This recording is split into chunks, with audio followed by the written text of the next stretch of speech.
Matt, how are you? Great. Thanks for having me on. Always. Danny called me about a week ago.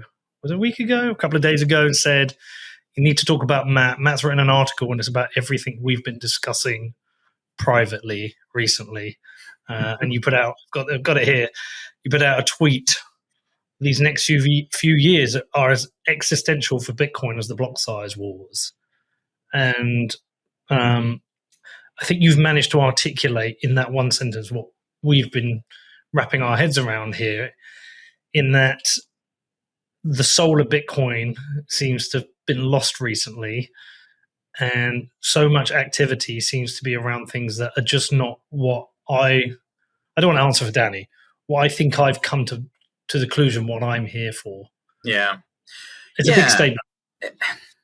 Yeah, and I think there's nothing wrong with a lot of the things people are excited about. I don't mean to imply that it's bad that people are doing these things, but what I really want to articulate there is that that we're really at risk on the things we do care about, right? This whole censorship resistant global money thing.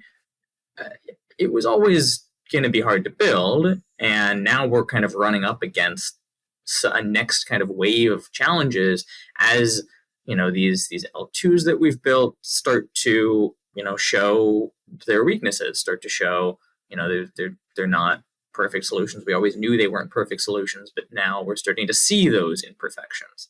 And as privacy becomes more of a thing that people both want and then other people don't want. And so kind of these issues are coming to a head, plus regulatory headwinds, at the same time as a lot of people are really excited about other things.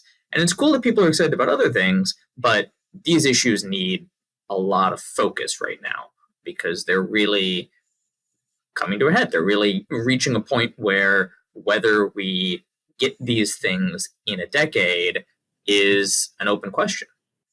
We're obviously in a period where new people are starting to come into Bitcoin. They're hearing about it, or they've heard about it for a second time. They're suddenly taking interest. They're reading articles and they're listening to podcasts. And when you say this is as existential as the block size wars, whilst I know what that means, and a large number of people do know what that means, there's going to be a lot of people who weren't around in 2017, 2018, and in the years previous where those wars were fought. I know even people who came around in 2020 didn't have any appreciation for what it was. I think in fairness, at the time I didn't, even though I lived through it, I didn't realize how serious it was. It's only since that I have enough experience to understand, I can look back and go, oh, I get it now. Yeah. Do you want to explain to people listening what was at stake then and what happened? Right. Yeah, I mean, I think, the block size wars were, on the face of it, fought over what the block size should be, right? Should the block size be increased? Should it be left at 1 megabyte? Should it be this SegWit thing that's kind of a half increase or an increase as people adopt it? But that wasn't really the heart of the issue. That was what people were debating over, and people were throwing around ideas and whatever. But the heart of it was, how do we decide? Right? So it's, do we, do the developers decide? Do the miners get to decide? Do all the big businesses in Bitcoin, all the big companies that interact with Bitcoin and use Bitcoin for their businesses, do they get to decide? And so while there was a lot of I want the block size to be this, I think we should do that, I think whatever. There was really this overarching question of, how do we as a community make this decision? How does Bitcoin change the block size in some way? Most people were in favor of some kind of increase. SegWit was a little bit of an increase. There were more direct increases. There were much larger increases proposed. But so originally there was this. There were kind of these proposals that were just we're just going to change it. Bitcoin developers, there were some developers who wanted to just change it, and we're going to do it, and everyone's going to go along with it, and we don't have to worry about it. Then there were some miners, there were some businesses who said, we're just going to do it. and everyone's going to come along with us because we're big and we can throw our weight around. But what ultimately came out of it, depending on who you ask, is this kind of, it's not like there was a completely clear conclusion, but what ultimately came out was, it's kind of a community thing, and we have to build consensus around it, and we have to have, a lot of these efforts that came from only one corner of the Bitcoin world failed. And I think that was really powerful, right? That we learned through this iterative process of different parts of the community individually trying to throw out their proposals and throw their weight around, that no individual part can make that decision. And that, at the end of the day, what happened was this proposal from the developers, from the developers, it was obviously not a conglomerate, but from Bitcoin Core developers and a number of developers who kind of all were on board with this idea of SegWit, was thrown out there and then was only activated when the Bitcoin miners and also the broader community were on board with it. There were the Bitcoin miners ultimately flipped the activation for it, but on top of that, at the same time or around the same time, there was also the Bitcoin Cash split. And ultimately the market decided that. The market decided, well, no, here's this Bitcoin Cash option that doesn't have this, that has a more direct block size increase. Here's this Bitcoin option that just has, SegWit and the community. And the market said, like, hell no, we want Bitcoin. We want this thing that was harder to change, that required the community coming together to change. And I think that really set the tone for how Bitcoin evolved and how we define Bitcoin, how we select, like, is Bitcoin Cash Bitcoin or is Bitcoin Bitcoin? And obviously, the market spoke very clearly and said, no, it's this thing that's hard to change, that requires buy-in from different parts of the community, and in fact, near universal buy-in from different parts of the community all at once, just to get a change through.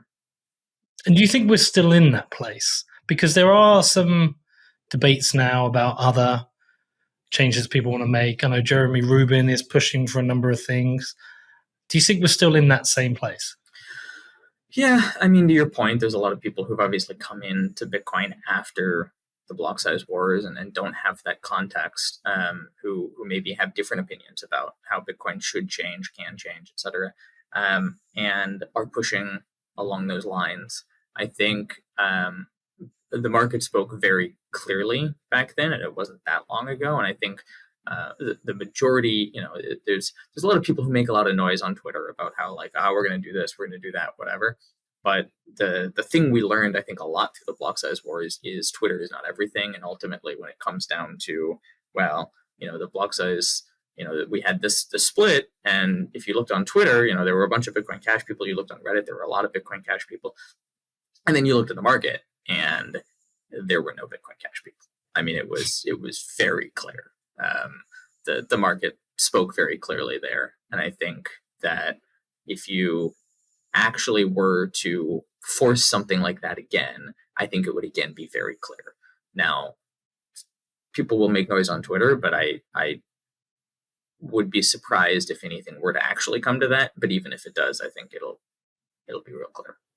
Well, the futures market that popped up before the fork was very useful there as well. Mm-hmm. Kind of give that to me was, because economic signals are always useful, and that was a strong economic signal that nobody wanted the fork. Right. Yeah, even we were right. So before the fork, even the futures market was very clear, and then even after the fork, the market was equally clear. And so we're now in this place where you say we're kind of over the next few years going to figure out what Bitcoin is. Mm-hmm. But how do you even do that? I mean, is what Bitcoin is to you different, say, from what it is to me? I think my point there is largely that we're going to discover it through what we're able to build and what people use, right? So there's this thing that we fought over in the block size wars of how Bitcoin changes and how we define the Bitcoin consensus rules and how we define the network that is Bitcoin and how we define, a Bitcoin token. And, was it Bitcoin Cash? Was it Bitcoin, whatever? And then now we've gone to a world where, okay, we've defined Bitcoin. We've defined the consensus rules, and that's great. But how are we going to define, like, how do people use Bitcoin? What gets built? What can people use? What do people use? And a lot of that's not just going to be informed by what people want to use, but also what can we legally build? What are the regulating? What gets regulated away? What gets impractical to build? Obviously, it's not going to be centralized, coordinated coin join services like Tornado Cash or Wasabi. Now that they've gotten shut down, but will it be Lightning services? Will some of those have KYC? Will that be a requirement for using certain types of easy to use, good user experience Lightning services? Will it have privacy in some other form? And when I speak to privacy, it's important to point out that I don't speak to necessarily privacy from the government. Maybe, in some extreme cases, that's what you want.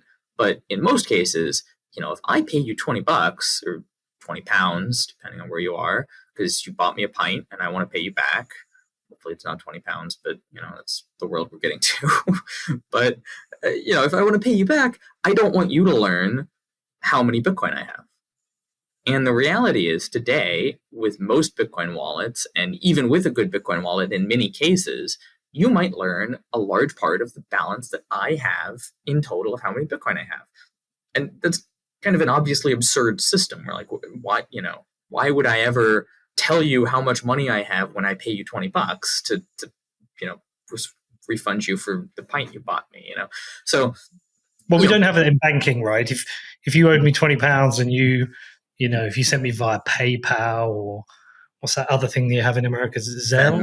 Zelle, yeah. Or your bank, you wouldn't say, "Oh, Matt sent you £20. By the way, he has £128,000 in his bank account." Right. That would be totally absurd. Right. That would be an absurd system, and that is, in many cases, the way Bitcoin works on chain. That is, a fundamental part of the blockchain today. So, do we come up with a way to fix that? And in a way that doesn't get shut down by regulators. So a lot of these big, hairy questions around what properties Bitcoin is going to have in practice, not just in theory and kind of defining the system itself, are coming to a head over the next handful of years. And that's, a lot of people are very quick to jump to the regulators are fighting us. This is the war. And, in some cases that's true. In many cases that's still not true, but might be true in a decade, right? And so over the next 2, 3, 4, 5, 10 years, we're really going to learn what properties Bitcoin will have in a decade, and what we build now, and especially what we build and focus on now in the short term, is going to dictate a lot of that trajectory. One of the things that I keep thinking about with this is, let me see if I can show you this little chart. Don't know if it'll make sense to you, but let me get it up. So this is a chart that's always sat within my presentations when I'm, as having a podcast, I have to sell sponsors and we have conversations, and I have a little presentation about the podcast. And I've had this chart in here for years, and it's kind of my timeline for what's happened with Bitcoin, like the zones of interest. In that originally it was kind of like a cypherpunk toy, and people just cared about the tech, really. Didn't really have any monetary value to begin with. And then once we had the first exchange, then it had monetary value, and it seemed to be there was a growth of people interested in the kind of economics of Bitcoin and things about it as money. And then we seemed to kind of migrate into this area where people started to think about macro and the role of Bitcoin in the wider kind of as an on-ramp and off-ramp and in the wider macro environment. I think right now we're kind of squarely in the governance area where people are thinking politically the role of Bitcoin. And I've always said the final is cultural, when we kind of we kind of cross into the kind of consciousness of everyone, where Bitcoin becomes really mainstream because everyone's heard of it now. But whereas kind of oh yeah, of course I've got Bitcoin. I'm not going to hold government money. A bit anyone in Venezuela that I met who understand Bitcoin only held Bitcoin. Right. And Right. so I think about it in terms of this. And I think what I'm trying to say is what your concerns are about that kind of what we think Bitcoin should be or what's important to focus on as we move away from that original cypherpunk techie kind of goal to build censorship resistant money.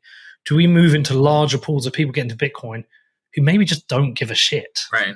And it's sad, but they actually just don't care. Like I've tried to tell my friends about, like my friends may buy Bitcoin because they think it's going to be a hedge against inflation somehow.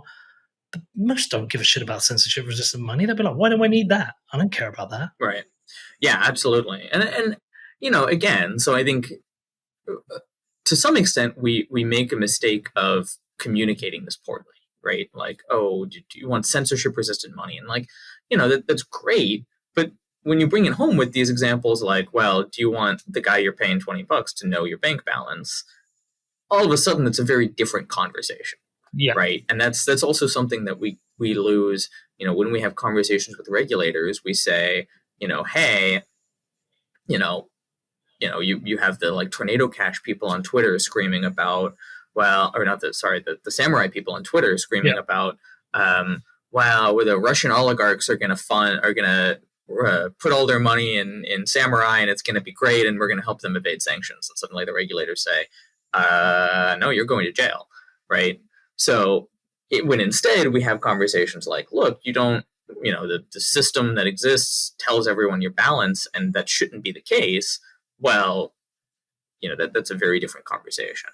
And I think we've done ourselves a disservice. But to your point, certainly it is the case that as Bitcoin continues to grow, people no longer care as deeply about the properties that I think got a lot of early Bitcoiners into Bitcoin. And that's great. And I think that's totally fine. I don't think that's something to bemoan or even something that will prevent us from getting to a world that has those properties, right? Like if we imagine a world where we could just freely build Lightning without any kind of regulatory questions or freely build Lightning without any centralized parties or whatever, we could build this instant money that had these great properties that we care about that also, maybe other people don't care about, but that provide important value for them, right? So maybe you're in Venezuela and you don't care about censorship resistant money until the government comes knocking and tries to take your money, right?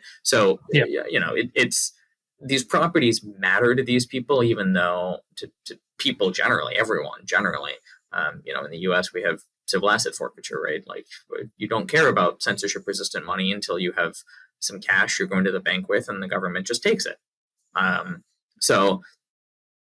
These properties are things that we should build in spite of the fact that people don't care. The question is, how do we build them in a way that doesn't cause issues with and issues with regulators, and how do we build them in a way that, I don't want North Korea to launder money through blockchain networks. Like, why would I? That's probably a terrible thing that increases the risk that like Japan gets nuked. Why would I ever want that? But at the same time, obviously, we want systems that have that we can't prevent people that where the U.S. government can't come take someone's money, and building a system that has both of those properties is not really possible, right? So building systems that maybe have less direct ability for abuse without building systems where we're not trying to build privacy, we're not trying to build a platform for Russian oligarchs, but rather trying to build for normal people who just want a little bit of financial privacy and a little bit of censorship resistance, maybe, is something that we need to focus on a little bit. And in many cases, we just haven't been doing that in Bitcoin. We have these two extremes. We have the people who are like, I'm going to build privacy because I think all sanctions are bad and all Russian oligarchs should be able to take their money out of Russia and use it however they want. And on the other hand, you have people who are like, well, I think censorship resistant money is good, but I'm not really going to work on privacy right now because there's some other stuff I'm working on. And And I think, we'll figure things out eventually. And we don't have that middle ground of people who are like, I don't want North Korea to be able to launder money, and I don't want Russian oligarchs to be able to launder money, but I care about these properties for reasons beyond that. And, I want to build a system for normal people that is great. And I think to some extent, Wasabi was working on those kinds of things. They did, they had the whole chain analysis thing. They were actually filtering coins that could go in their coin joins. But we all know how accurate chain analysis is. But they shut down too, right? In the worry over the regulatory reach because of the more fringe elements, we see these Wasabi pull out, right? Let me ask you something, Matt. You've been working on Bitcoin for quite a long time. Was it about 2011 you started? Yeah, Remind me. Yeah, early 2011. So you would have been on the early Bitcoin talk forums and talking to the early developers. It's obviously a very different world. The places where the conversations were happening, the dominant conversations, I'm going to assume, and tell me if I'm wrong, was the excitement about censorship-resistant money, potentially private money. It was the ability to move money to people, less so on the, say, 21 million hedge against inflation. My assumption is that more came later on. Yeah, I think so. I mean, obviously I can't speak for a broad group of people, but I think, Bitcoin was cool because suddenly we had this way to transfer asset that was native to the internet. We had this kind of just, I can transfer an asset to you, I can transfer value to you without anyone having a say in that, being involved in that transaction. I don't have to trust PayPal, who's now famous for closing accounts spuriously. I don't have to trust, a bank. I can send it across borders, right? There's no friction there. And the 21 million coins thing was cool and drove, certainly it is important in that it drove early investment and drove early price discovery, because there was this aspect of like, well, I can get some now that there will only ever be, some fraction of what there will only ever be. And so that was certainly a thing, but it was less as an inflation hedge and less as a like, well, we can this 21 million coins limit is going to prevent governments from printing arbitrary money and creating and allowing me to hedge inflation. So I think that was a little less popular narrative at that time, and obviously that is flipped to some extent. But the reason I ask it is because Bitcoin really is kind of an organic beast that grows, and the narratives around it grow, and the excitement certainly from people early involved in Bitcoin and cypherpunks, and when I've looked at the history, speaking to Adam Van Woerden or Pete Rizzo about pre-Bitcoin history, there was a certain group of people who were trying to solve money. There's really the currency aspect of being able to transfer value. Right. And so when Satoshi solved that, obviously I'm assuming there's some excitement around that. Let's how we build it. Let's how we build it better.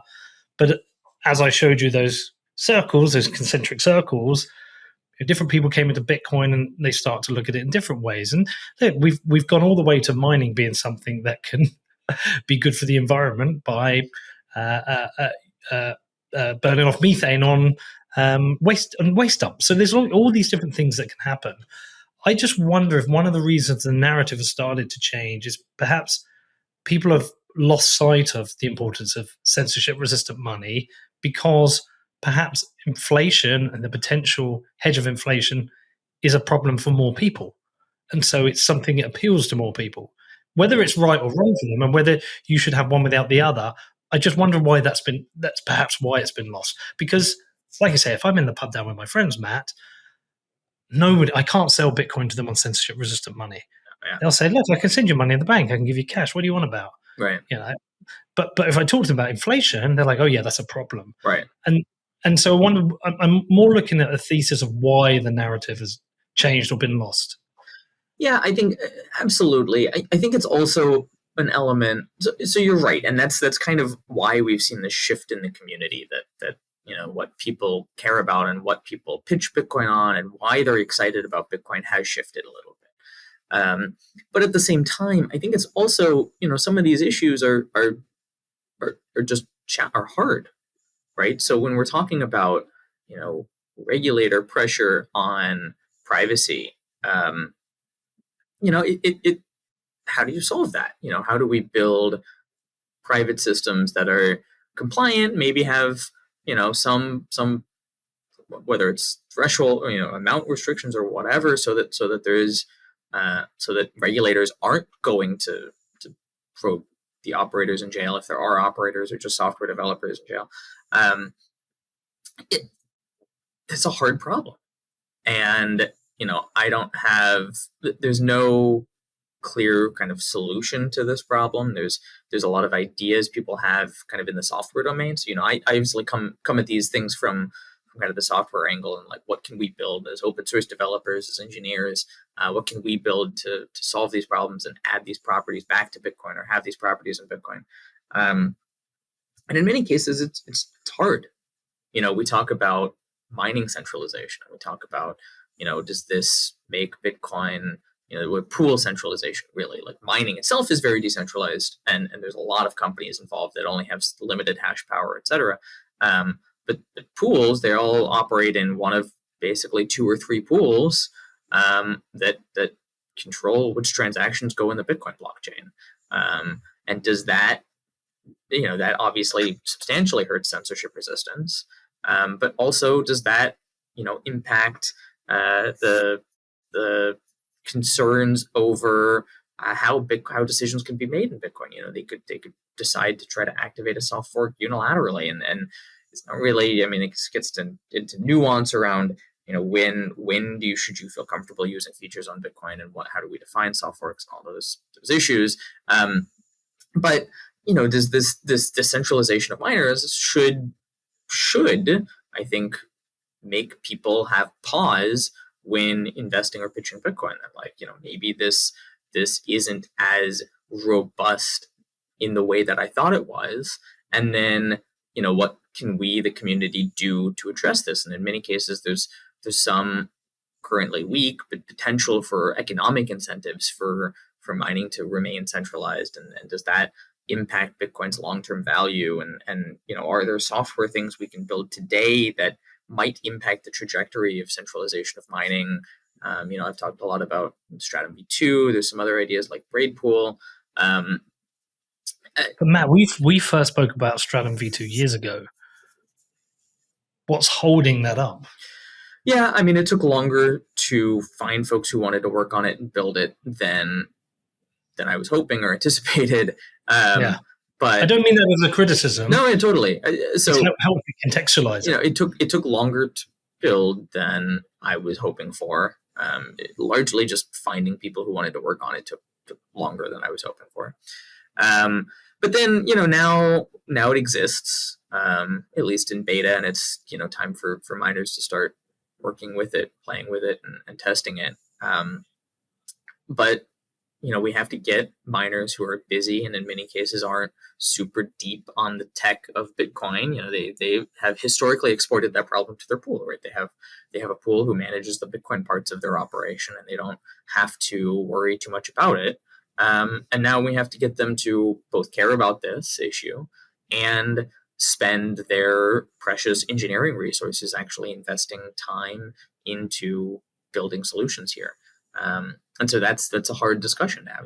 We have to, we've started having that discussion. I've been very vocal about this and strongly encouraging miners to take action here, because I think it might impact the long-term value of Bitcoin.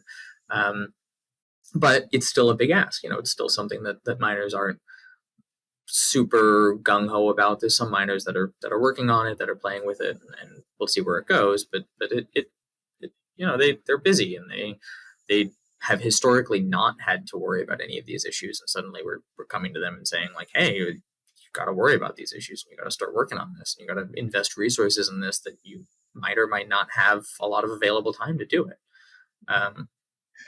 Is there I'm going to say split, but I don't mean contentious, but is there a split in the developers? It feels to me there's almost like 2 schools of developers now, perhaps even a third one, but old school developers have been around for some time, worked on Bitcoin for a long time, been through some big battles and fights, and there's almost like a new guard of developer who is wanting to work on cool and new interesting things. And it feels like the old guard perhaps are coming across as like boring old people who care about boring old things, which is super important, whilst new kind of younger excited developers want to work on crazy new stuff. Yeah. And maybe there's a third group of people who are just like, I don't fucking care, I just don't want to have a fight. Yeah, and I think, I think you're right. There's definitely a split. I think you're right also that it's not a very contentious split. And this is something also we've seen in cryptocurrency more broadly, right? Like we saw Bitcoin developers and engineers working on Bitcoin stuff were more conservative, more cared about these longer term issues, cared about building things like Lightning, like working on Bitcoin Core and building a robust, stable Bitcoin Core. And we saw a lot of excitement beyond Bitcoin, beyond the broader cryptocurrency ecosystem around building all kinds of wild ideas, all kinds of, everything, right? Like obviously the cryptocurrency space has built all kinds of wild stuff. And there's nothing wrong with that. And we're seeing some of those people who might have previously built in Ethereum or Solana or whatever come back to Bitcoin and say, well, there's this like BitVM thing, and maybe we can build rollups, and so maybe we can build our stuff on this platform. Similarly, there's people trying to build all kinds of stuff on ordinals and inscriptions. Some of the NFT people in that world. We'll see how sustained that interest is. Obviously, the broader cryptocurrency, especially kind of the meme coin part of cryptocurrency, has always been very fickle. They come and go to different parts of the cryptocurrency space and don't have any allegiance, just whatever's popular right now and might make a buck.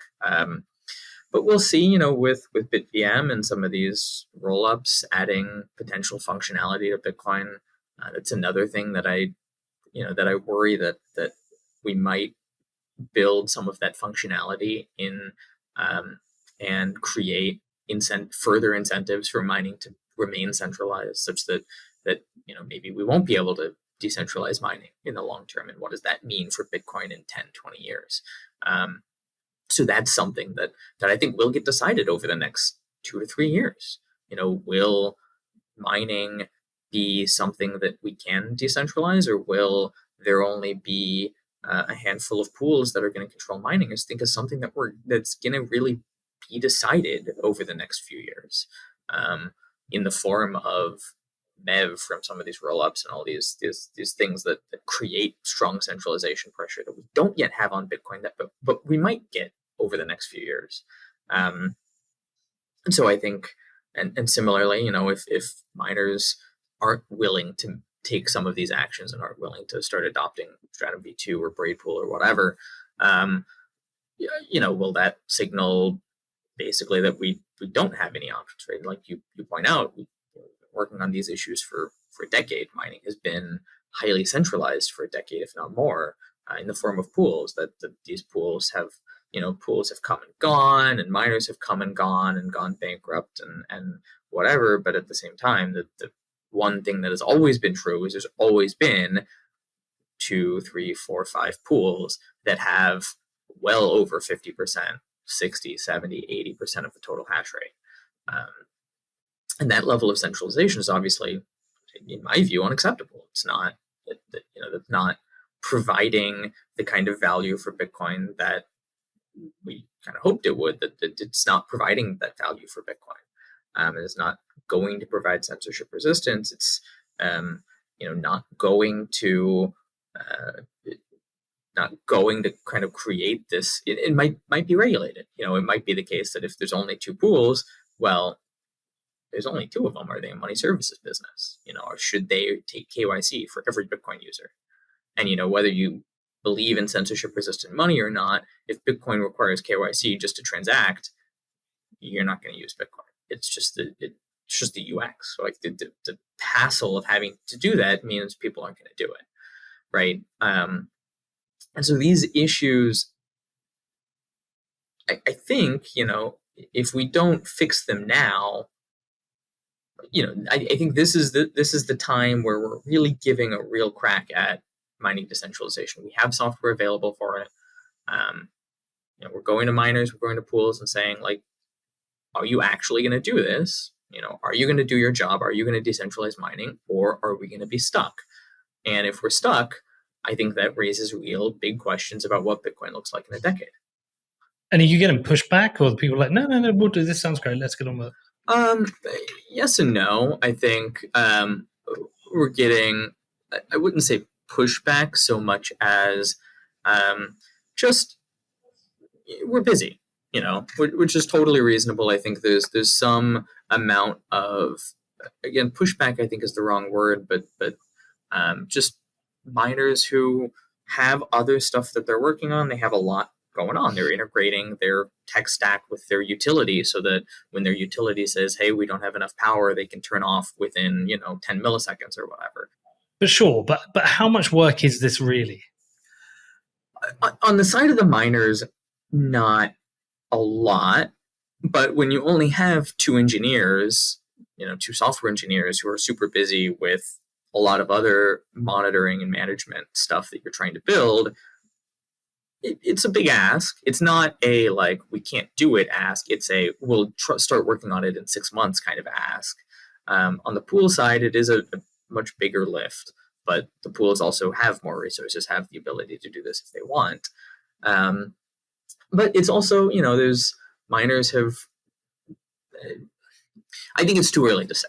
I wouldn't say we've gotten a lot of pushback. I wouldn't say we've not gotten any pushback, but I think the pushback might just be, well, we can't do it now, and here's these other concerns and whatever. And it might be, well, here are these other legitimate concerns that we want addressed.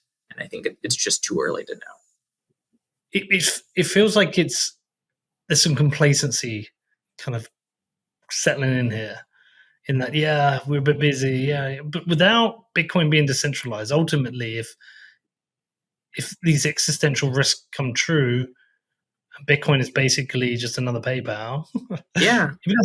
With 21 million. Yeah, totally. So I absolutely agree. I think there is a lot of complacency, and I think that's part of why we're having this discussion, and part of why I put out that tweet and put out that post, is kind of, because I think that as Bitcoiners, we've kind of, there's obviously a lot of fear right now on the regulatory front, both with Samurai and Tornado Cash, but also with Phoenix departing the United States and no longer serving U.S. customers.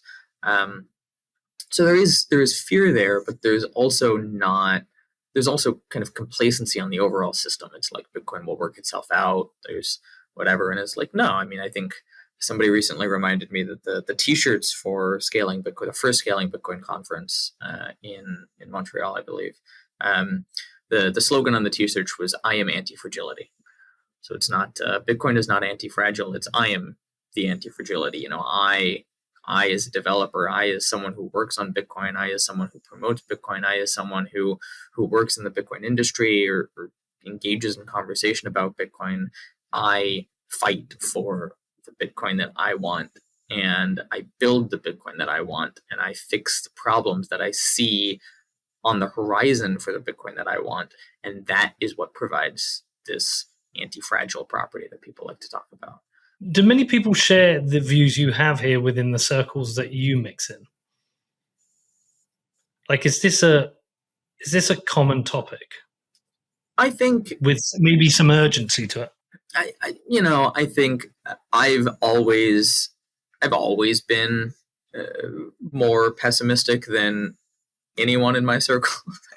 I have a long history of being very pessimistic on Bitcoin and just generally on the likelihood of this experiment working out, the likelihood of us being able to get everything in the way we want. But I think that it is true that the recent actions and recent revelations about the way pools have been operating have worried people a good bit and have made people kind of go, oh, things, we need to think a little harder about where we're going. In what way?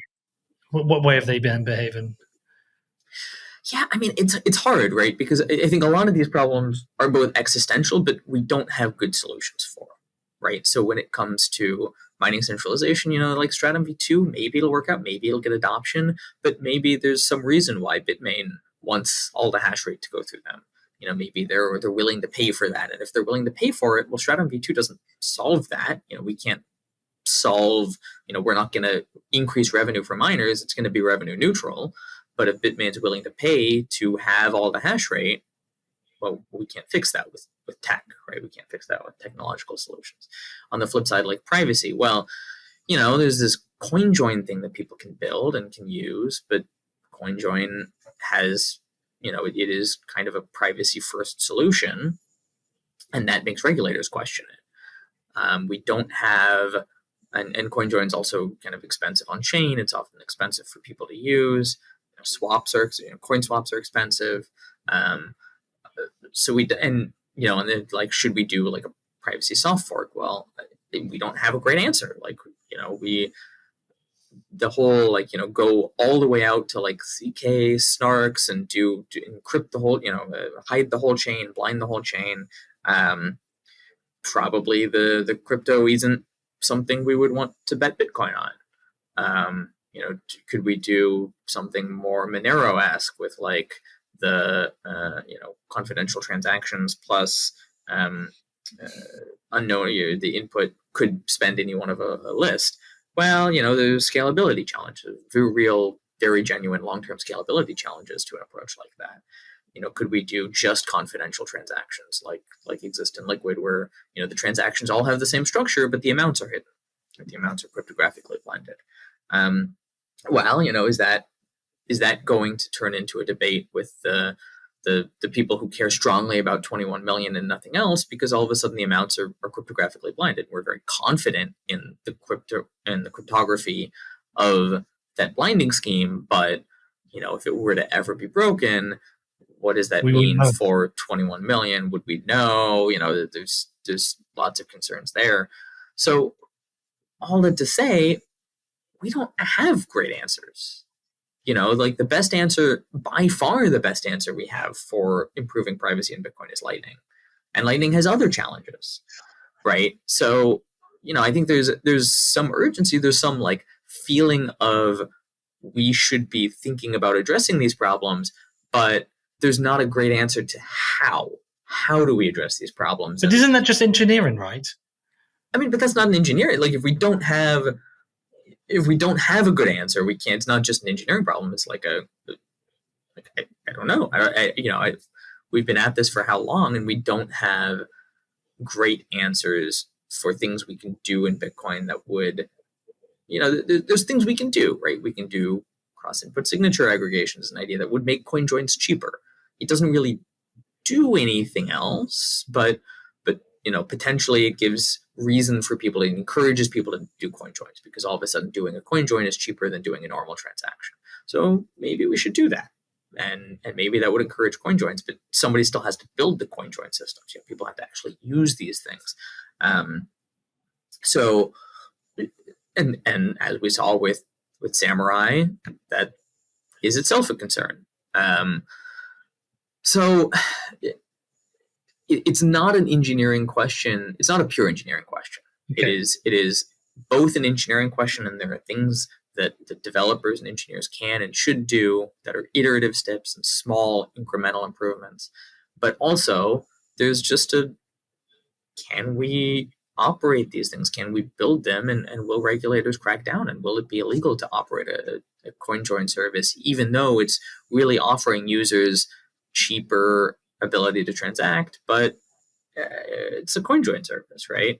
And then we talk about the other issue I've raised and kind of hammered on is just scalability's regulatory bottleneck, right? So like fundamentally in cryptocurrency, and this is not a Bitcoin problem, it's a cryptocurrency problem, that when we try to scale cryptocurrency, the blockchain idea, every node, every computer involved in this sees every transaction. You don't need a computer science degree to understand that this doesn't scale, right? Like every computer sees every transaction that happens in the system. You would never build PayPal or a bank like this, where like your phone has to see every other PayPal user's transactions to see and process all of it. That's insane. You can't build that. So fundamentally, to scale cryptocurrency, we have to move to a world where not every node sees every transaction. And so you see things like Lightning, right, where, okay, well, the parties involved in the transaction can see it, and then they just settle the eventual balance on chain, right? Or you have side chains where you have a similar vibe. Like, kind of, at the end of the day, you're building a system where not everyone sees everything. And not everyone sees everything means you get a little better privacy because not everyone sees everything, right? So, but at the same time, not everyone sees everything means probably you tend towards some level of additional centralization, right? At the end of the day, when we talk about these scaling schemes, when we talk about rollups, when we talk about Lightning, at least kind of for end users in a mobile context, when we talk about Arc, when we talk about state chains, when we talk about like all of these ideas, there's all these great ideas and some maybe not so great ideas about how to scale blockchain and cryptocurrency systems. They all end up leaning a little heavily on some centralized entity that is involved in some way, usually not trusted. We're not trusting them. They can't steal our money, but they're involved. We're using them to do something. And that opens very big regulatory questions, right? And we've seen that with Phoenix saying, look, we're running a Lightning service provider. We're involved in the transactions in some way. We don't take custody. You don't have to trust us. We can't steal your money.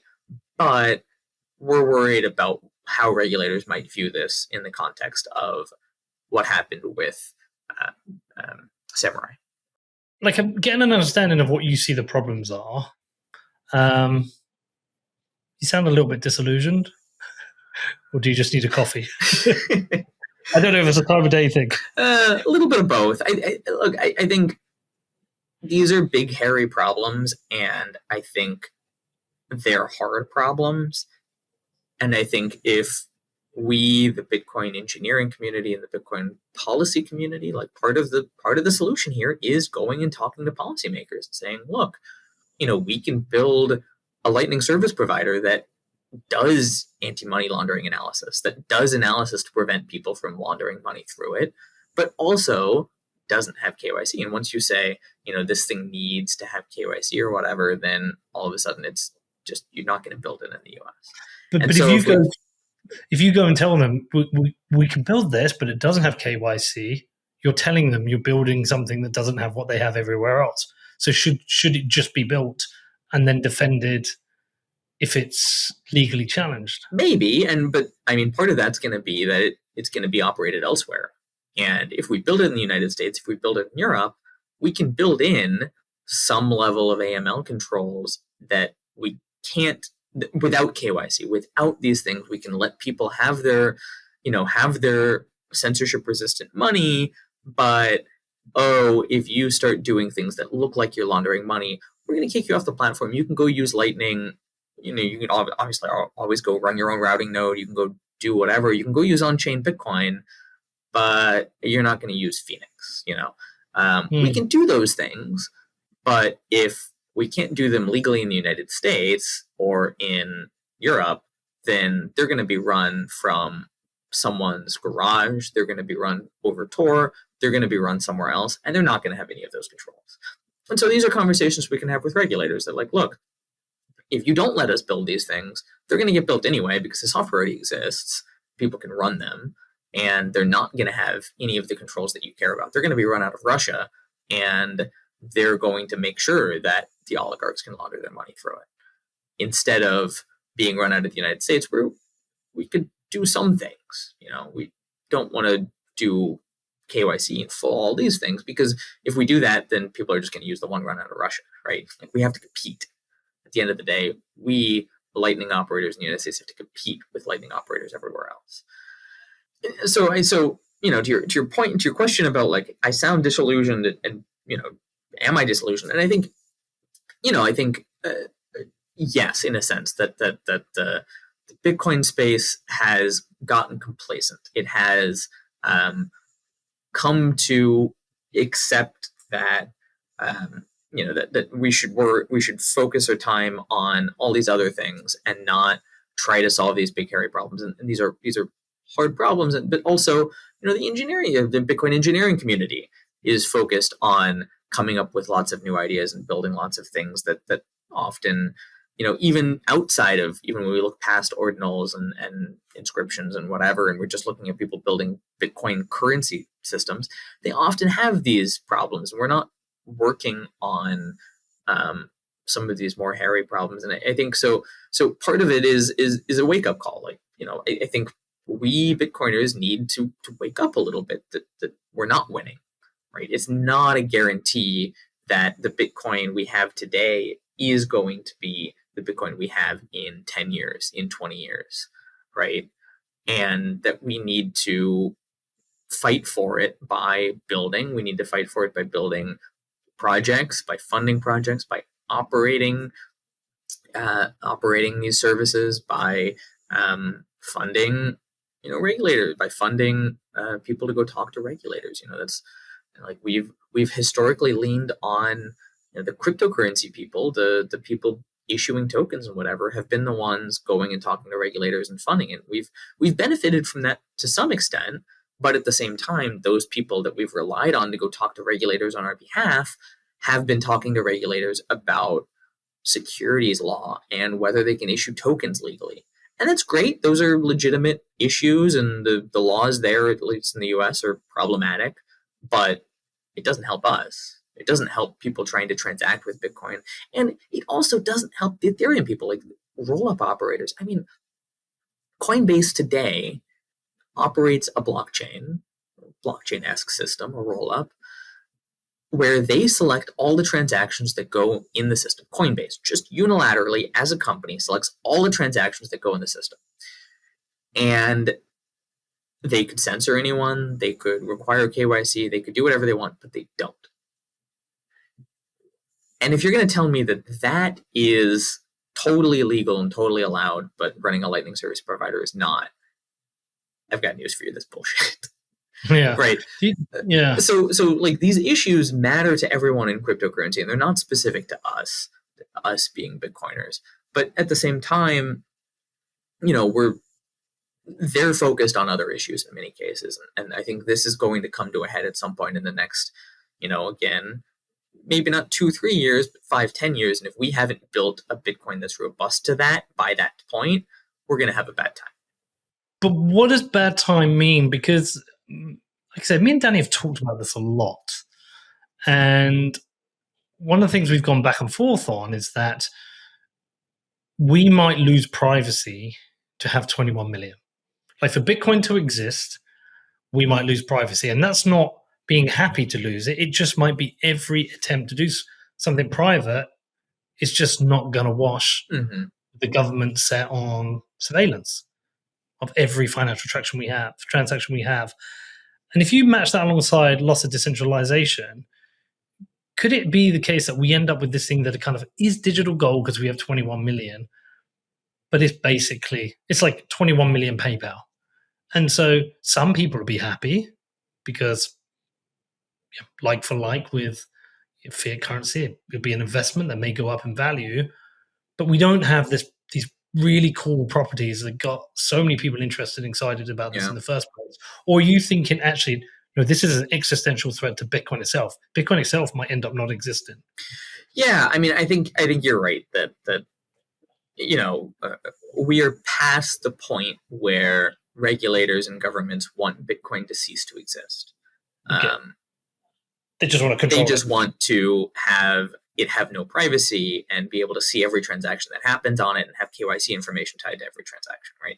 They're largely fine with it existing. Now, some environmentalists aside, or often a little confused environmentalists aside, it's allowed to exist. So I think you're right that like the end outcome here would be that, in order to use Bitcoin, you have to do it through a custodian. You're required to use a custodian. But I think that suggesting that this won't cause substantial decrease in the long-term value of Bitcoin is a little yeah, I think that's a little naive, right? That just saying, oh, well, it's fine. We'll have 21 million coins. It'll be this great inflation hedge, this digital gold thing. And, we can lose some ability of people to transact with it. It'll be a little harder to work with.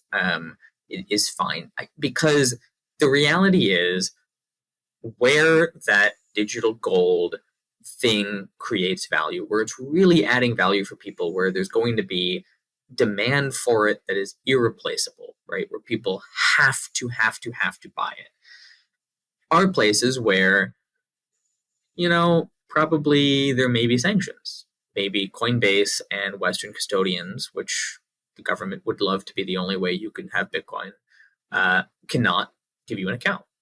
Where, maybe you're trying to hide from your government because you are a dissident in Iran. And just because you're a dissident in Iran does not mean Coinbase can give you an account, or Gemini can give you an account. But you also can't get an account from certainly any cryptocurrency providers in Iran won't give you an account because you're a dissident, right? So these people or just people in a country where there is a currency crisis, suddenly there's going to be capital controls, and the fact that you can only access Bitcoin via regulated KYC platform means you can't buy a hell of a lot of mini Bitcoin. You can't actually preserve your wealth with it. So I think these decentralization properties and these properties also are absolutely critical for digital gold to be digital gold. And if it's the case that you can only get it via an ETF or via Coinbase, it is not digital gold. It is an inflation hedge for some wealthy Americans, and it is not an inflation hedge for 95% of the world's population, who, I'm sure they might not actually represent a hell of a lot of total net assets and value and money, because obviously money tends to be fairly centralized, but they are what's going to give that price a floor. Yeah, I do wonder though if we ended up in that scenario, we ended up with almost like grey market, black market Bitcoins. Maybe one would have a premium. Yeah, the Bitcoin that's outside of the regulated has a premium. I think that's totally possible, but we also need to build systems for people to be able to use gray and black market. Yeah. Like, if we want people to be able to buy Bitcoin outside of capital controls in India and Argentina and wherever, we have to have the tools for people to be able to interact with Bitcoin. And if it's just on chain, and it's just on chain and has fairly little privacy, well, those aren't the tools for them, right? We need a usable Lightning wallet that's non-custodial. So what would you like to happen? What would you like to see happen? You kind of hinted at it. There needs to be more work done with regulators. We need to be building better tools. It sounds to me, correct me if I'm wrong, but we need to be diverting more attention, more narrative, more funding towards I don't know how you do it with the lobbying regulators, or I think that's definitely part of it. That's absolutely a part of it. I think there's a handful of things that I think need to be done, right? So from the engineering community, I think there are things that need to be built, right? So we need Stratum v2 to exit beta and get adoption, and that's on the miners, right? We have to get miners to adopt it. We have to get pools to adopt it and want to use it. By the way, on that, is there any revenue risk to them adopting it? Not really. Done, implemented correctly. Obviously, you could screw it up. You could have a bug. You could lose a block, whatever. But implemented correctly and deployed, it's completely revenue neutral. There's no change in revenue in this. It's just is a different way of who's selecting the transactions that go on a block. As long as we don't have MEV issues. If we have MEV, and I've taken to calling it MEVil in the Bitcoin context and certain types of MEV, then maybe all of a sudden it does have negative impacts on revenue. Because they want to play shitty games. Right. And we're not in that world yet. I worry that we might get to that world, and I've spent a lot of time talking to people and trying to help tweak the designs people are building so that we don't get to that world. That's a whole other conversation. We could go on for hours about that too. But So that's one thing. So we need to fix mining centralization. That's on pools, that's on miners, and to a lesser extent, that's on software developers, right? We need to improve the similarly from the engineering community. We need to get Lightning to a point where at least it's possible to use on a mobile phone with any random node as your LSP. And we're not there. There's a lot of work to be done there, but it's going to happen over the next 6 to 12 months, hopefully. If things go well. But similarly, we need policy. We need to convince policymakers that the rules. I mean, in the United States, the FinCEN's rulings had not made clear, but had some inclination, had made some comments to the effect that running an LSP is not a money services business, and that you do not have to comply with all of these rules around KYC and whatever. That would basically prevent an LSP from operating. You just wouldn't have any users. So we need to convince policymakers of that. We need Bitcoiners writ large to care about these issues and talk to their representatives. I mean, it is, there's a lot of Bitcoiners who respond like, you can't, we can't reason with governments. They're going to fight us, and we have to, we have to just go underground and not engage with the enemy or whatever. But at the end of the day, at least in the Western world, if you're in a democracy, they have to earn your vote. And they have to earn a lot of people's votes. And when you talk to them about, hey, I'm not going to vote for you because X, Y, and Z, in most cases, they care a lot. So Bitcoiners need to take these things seriously, need to reach out to their representatives. Similarly, they need to, reach out to miners, convince them to run these things, talk to people about these issues so that Bitcoiners are aware and thinking about these things, because I don't have all the solutions. I can throw out some ideas of things I think would help, but I don't have all the answers to these things. We need Bitcoiners thinking about these things and coming up with ideas and working on stuff and being willing to run companies around it. If we need LSPs, those in many cases those are for-profit companies that people can run. We can run more pools. We can. So there's a lot of things that I think can happen here, and it's both on the engineering community and the things engineers are building. It's on the Bitcoin community to change the way we talk about privacy. Instead of talking about hiding your transactions from government and from whoever, talk about the fact that you don't want to tell everyone your balance, and anyone who's looking at the blockchain shouldn't be able to see all the transactions I do. That's nuts. So we need to change how we talk about these issues. We need to change. We need to normalize privacy. We need Bitcoiners to use these things. Now, sadly, Samurai and Wasabi had to some extent done that. A lot of users were using these services, but we need decentralized services. So we need the equivalent, but run by no one, where there's no server and there's no company operating it. And that exists. We have Join Market. It's not always super user friendly today, but people should think about using it. And the engineering community needs to build alternatives to that, and then the Bitcoin community at large needs to normalize that, needs to use these things. So I think everyone kind of has a role in this, but I think a lot of it comes down to engineers building things and the issues we build there, and then also just policy and convincing regulators that look, there's societal value in Bitcoin. There's value to everyone, and it's not just this antagonistic thing that's going to destroy the US dollar or whatever. It's providing real value. I mean, it's providing real value to the American government. It's funding Iranian dissidents, right? That is real value for the US government, US policy machine, right? So, we need to, and some people have done, Alex Gladstein at Href has done great work here, trying to shift that narrative a little bit and explain that no, it's not just this antagonistic thing.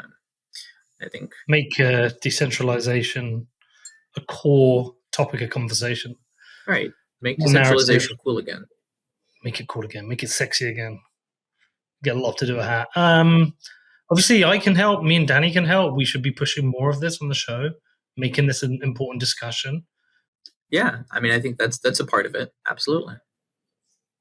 I talk about these issues, and it's easy for me to get dissuaded, and there's all these big concerns I have over what Bitcoin's going to look like in 10 years and whatever, and it's easy to get dissuaded by that. But I think this may be the wrong conclusion to take away from this. It is that we still have a time window here that we could have. Someone recently pointed out that we could have had the same conversation a decade, like 5 years ago, 7 years ago, a decade ago. Had this exact same conversation around mining centralization and regulation of scaling technologies and et cetera, et cetera. And worry that regulators are cracking down now and it's becoming too late. And I think it's important to recognize that, and to recognize that it's still not too late, that we can do these things, we can shift these things, we can re-decentralize mining so that regulators look at it and aren't saying, oh, well, there's one entity here, why aren't we just regulating this? So that they look at it and say, well, there's a lot of entities and they're across the world and we can't in practice regulate this, so we should continue to focus on the ways we focus on today, where we focus on the on and off ramps, and we focus on monitoring these networks so that we can identify illicit activity and go after those people rather than trying to prevent it in advance, right? So we still have time window here where we can really make changes to Bitcoin. We can normalize using these technologies for reasons that are good, and that we can communicate to policymakers, and that we can tell them, like, no, look, these things are good and these are helpful.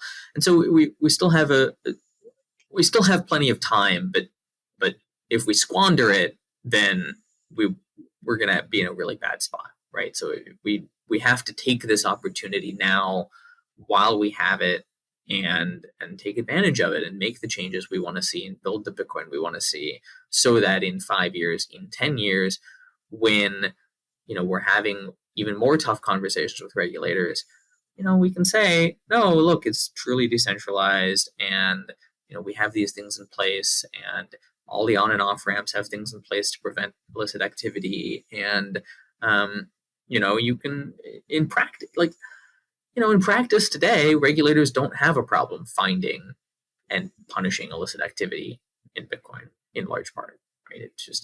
They find it, they can track it, through good police work. At the end of the day, the only thing censorship resistant money does, in many cases, and certainly improving privacy in many cases does, is it increases the cost for government, right? They have to actually do the difficult police work of monitoring these things more directly, rather than via backdoor of the financial institutions and whatever.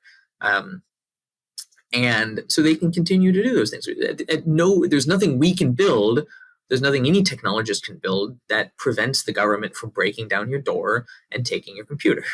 Right? And there's nothing we can do that prevents the government from standing up shop across the street from you with some binoculars and with some recording gear to see what you're doing.